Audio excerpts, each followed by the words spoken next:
मेरे बाबा के सभी मीठे मीठे बच्चों को इस निमित्त का नमस्ते।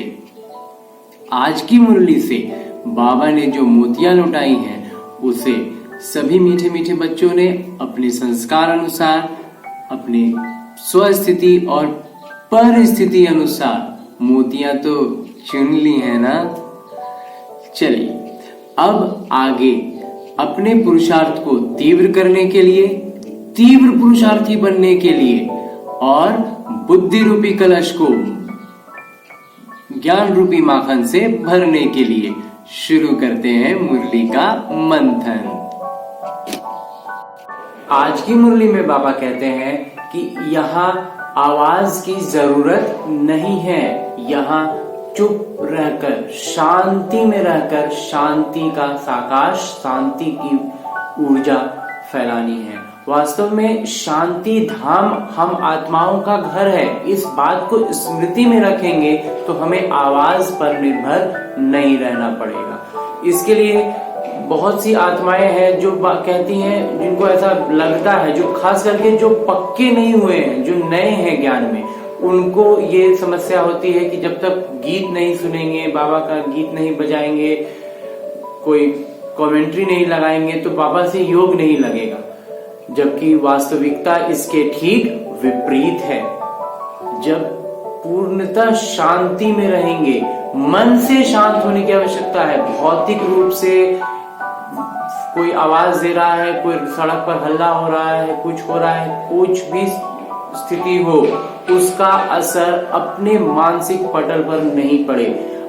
मन में शांति है, मन में किसी के लिए कोई विचार ही नहीं है, न अच्छे न बुरे, किसी भी देहधारी का कोई ख्याल नहीं है, किसी भी परिस्थिति के लिए कोई विचार नहीं है, वही है वास्तविक शांति का अनुभव।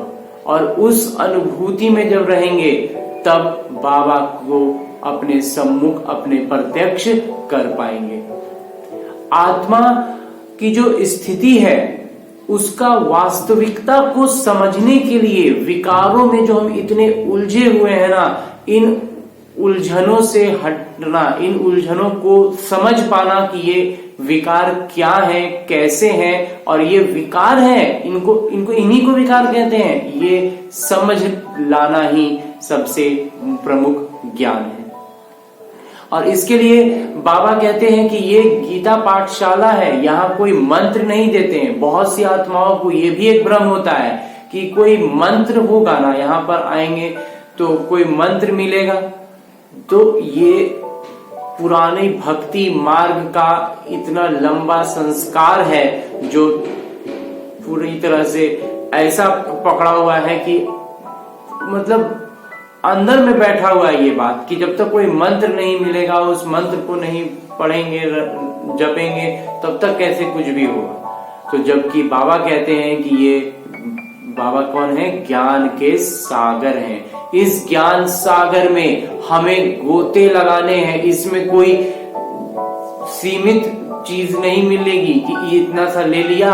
उस जो बाकी भक्ति में क्या कहते हैं कि एक गुरु ने एक कान में मंत्र दे दिया और कहते हैं इसे किसी को नहीं कहना है। तो यह ऐसा यहाँ पर सीमित ज्ञान, सीमित मंत्र नहीं है, ये असीमित ज्ञान है, असीमित ज्ञान का सागर है। इस ज्ञान के सागर में जितना गोते लगाएंगे, जितना मजा करेंगे, उतना कम लगेगा। ये सागर में जितना दूर चले जाए कहीं पार नहीं है। इसका कोई अथाह है, ये अथाह जिसका कोई था नहीं लग सके। कुछ बच्चे कहते हैं कि हमें बाबा को याद करने का समय नहीं मिलता। यही तो इस राजयोग की खासियत है कि अलग से समय निकालना नहीं है। इसके लिए निरंतर 24 घंटे अपना काम करते। एक दिन तो बाबा ने मुरली में कहा भी था कि सोते हुए भी शरीर अपना काम कर रहा है, वो अपने आप को रिफ्रेश करने के लिए सोना कर रहा है, लेकिन आत्मा को क्या करना है? आत्मा तो बाबा की याद में रहेगी। तो आत्मा जो है वो अपना काम मन बुद्धि के द्वारा करवाती है। तो ये जो मन और बुद्धि को हमने कहाँ उलझा रखा है, इसको समझना है। यही ज्ञान का सबसे मुख्य आधार है कि हम उलझे हुए कहाँ पर हैं। हमें उस उलझन से बाहर आना है और बस बाबा बाहें पसारे गोद में लेने के लिए खड़े हैं। कहने का तात्पर्य यह है कि जो आज बाबा ने एक उदाहरण दिया है शाही का, शाहीपन में जो लोग होते हैं, जो रॉयल होते हैं, जैसे हम लौकिक में देखते हैं कि हम सड़क पर जा रहे हो तो हमारी गाड़ियां रोक दी जाती हैं और वीआईपी गाड़ी पार होने लगती है। तो उस जब सिचुएशन होता है तो उसमें क्या होता है, जो वीआईपी अंदर बैठा हुआ है, जो बंदा, जो शाही बंदा बैठा हुआ है अंदर में, उसे न वो देख रहा है न समझ रहा है, उसकी गाड़ी रफ्तार से आगे बढ़ रही है। सड़क किनारे क्या हो रहा है, कौन किधर खड़ा है, किसी के घर के आगे में कुछ है, जो कुछ भी है उसकी नजर उन बातों पे नहीं जाती है। उसकी गाड़ी, उसका काफिला रफ्तार से आगे बढ़ता है और वो अपनी मंजिल पर पहुंचता है। तो उसके इस उदाहरण में हमें नेगेटिव पॉइंट्स को नहीं देखना है। ये उदाहरण जिस पहलू पर ध्यान देने के लिए कह रहे हैं, जिस तरफ हमें सोचना है उधर ही देखेंगे, इसके नेगेटिव पहलू पे नहीं जाएंगे कि अरे तो उसके कारण तो कितने लोगों को परेशानी होती है। लेकिन इस रॉयल ज्ञान में, इस शाही ज्ञान में जब हम चलते हैं ना, तो इसका नेगेटिव प्रभाव नहीं बल्कि सकारात्मक पॉजिटिव प्रभाव पड़ेगा। बाकी जो लोग आपके राह में हैं, जो आपको गुजरते हुए इतनी तेजी से आगे बढ़ते हुए देख रहे हैं, उन पर उसका सकारात्मक असर पड़ेगा। तो उसमें जो ये उदाहरण जो था, ये उदाहरण का मतलब ये था कि उस जो बंदा अंदर बैठा है, वो जो वीआईपी है, उस वीआईपी ने उन छोटी छोटी बातों को नहीं देखा, नजरअंदाज किया, उसे पता भी नहीं चला और वो रफ्तार से आगे बढ़ गया। तो हम भी इस ज्ञान में, इस शाही ज्ञान में जब पूरी तरह से मग्न हो जाएंगे तो फिर छोटी मोटी इधर उधर की बातें, शुरू में भी लगेगा कि छोड़ने में, अरे इसको तो जान लेते तो थोड़ा सा क्या फर्क पड़ता, अरे कुछ बता रहा था उसका जरा जान लेते, अरे वो मेरे ही बारे में लगता है कुछ कह रहा था। छोड़ दीजिए इन बातों को कि कौन किसके बारे में क्या बता रहा था। कुछ समय इनसे दूरी बनाकर देखिए, कुछ दिनों के बाद आपको रुचि ही नहीं जागेगी कि उसके बारे में जाने, जरा उसके बारे में जाने, वो क्या बोल रहा था उस दिन, उसके बारे में क्या बात हो रही थी, अरे सुने थे कि वहां क्या हुआ था।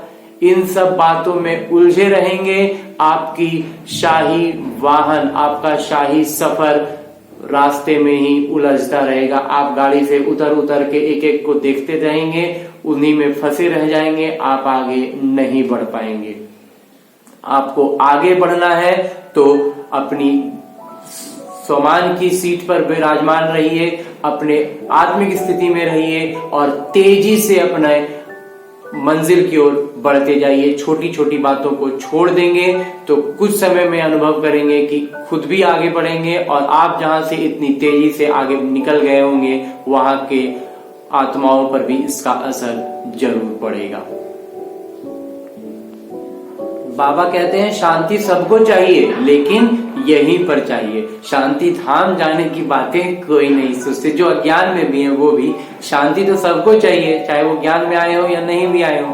तो शांति की मंजिल कहाँ है और उसे जाने का रास्ता भी शांति के ही माध्यम से है। शांत स्वरूप बनकर है, आत्म अभिमानी बनकर के जीवन जीने की कला में है। उसी में गति लाने से शांति धाम में भी पहुंचेंगे और हमारा रास्ता भी शांति पूर्ण होगा।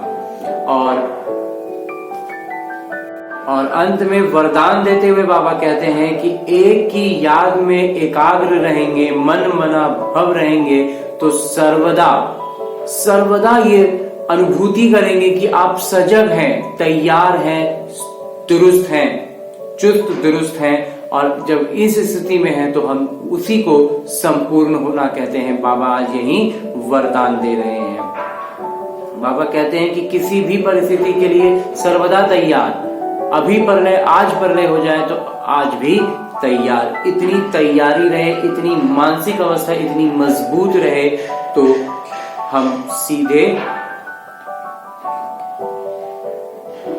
एवर रेडी होकर सेवा करेंगे। तो सेवा करेंगे भी तो जब उतनी तैनात रहेंगे, उतनी सजगता रहेगी बुद्धि में, तो सेवा तो फिर करेंगे क्या, तो सेवा करेंगे। तो सेवा जो करेंगे उसमें सहयोग भी काफी अच्छा मिलेगा। और जब इतनी सजगता के साथ, सहयोग के साथ कोई सेवा हो, कोई कार्य किया जाए तो उसमें सफलता भी जरूर मिलेगी। और यही अंत में स्लोगन में भी बाबा कहते हैं कि हिम्मत का कदम आगे बढ़ाते जाओ तो बाबा की तरफ से 1000 गुना मदद मिलेगी। तो ये सोचना कि नहीं होगा बिल्कुल गलत है। हमेशा ये रखना है कि होगा तो जरूर, करना कैसे है बस उसको, उसके लिए मंथन करते चलना है, अपनी युक्तियां लगाते जानी है, बाबा से ज्यादा बात करते रहना है, रूह रिहान करना है, बाबा को सम्मुख अनुभव करते हुए बाबा की याद में कार्य करते रहेंगे तो ये सरल लगने लगेगा, आसान लगने लगेगा। अच्छा, मुरली मंथन से इस निमित्त द्वारा ये था थोड़ा सा माखन। ओम शांति। मेरे बाबा के सभी मीठे मीठे बच्चे उठते बैठते चलते फिरते काम करते सोते जागते करते रहे मुरली का मंथन। बढ़ेगा बुद्धि रूपी कलश में ज्ञान रूपी माखन। छटेंगे विकार, होगा विकास, बढ़ेगा पुरुषार्थ, होंगे कई निज अनुभव, सहज होगी बाबा की याद, रहेगा अगली मुरली का इंतजार। तब तक सदा है सर्वदा है मेरे बाबा का प्यार। ओम शांति।